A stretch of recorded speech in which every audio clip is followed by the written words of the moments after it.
When it comes to manoeuvring, and we'll show this again on the pole, the handles are there to make life easy. I just attach this to my belt very, very quickly. I have my adjuster is on the right hand side.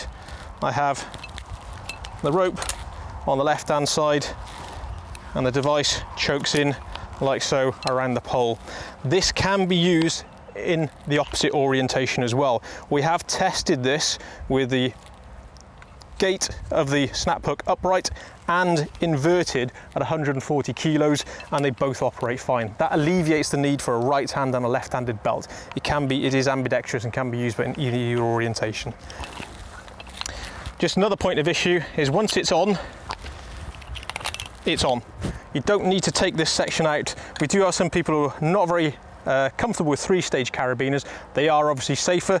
Putting it on here, you can leave it on for the day. This is the only aspect that needs to be opened and closed, and that is a 2-stage opening action.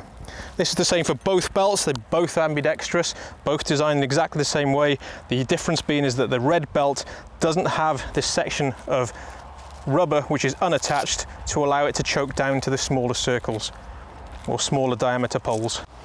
Okay, and now when we come to set up the belt on the pole, as you can see, approach, we've proved that the pole is true with a hammer. Coming to it, I'm just taking the one side off again, leaving the belt in place. It's nice to the point where I'm not going to trip over it and move, and I don't need to worry about ever undoing that 3-stage carabiner. We're just going to pass the belt around the pole like so, clip it in place, and all I'm going to do now is just check where the wear sleeve is. So I might want to move this up just a little bit. We want to try where possible to sit the rings within the wear sleeve, so the ring that can't be moved and the edge of the snap hook, keeping that there helps protect the lifespan of the rope for just a little bit longer. I'm looking round, I've got a pretty good position here to begin with. I'm looking at roughly about the kind of like 4 o'clock position and about the kind of 8 o'clock position for where the points come into. Now this can be adjusted slightly depending on your preference on where the hips sit on your D-ring.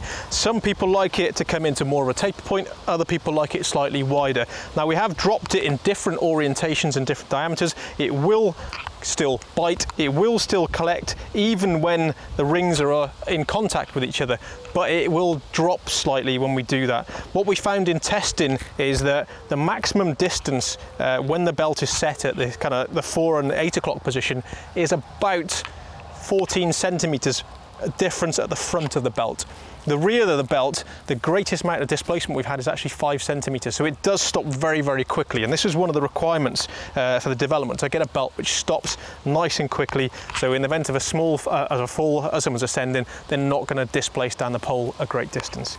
So I'm looking at my position here, feeling pretty comfortable. I can set this a little bit tighter or a little bit looser. To begin with there, I'm looking at it and thinking that's okay. I've got my double checks on, everything's attached, shock absorber is still fine, all the orientations there.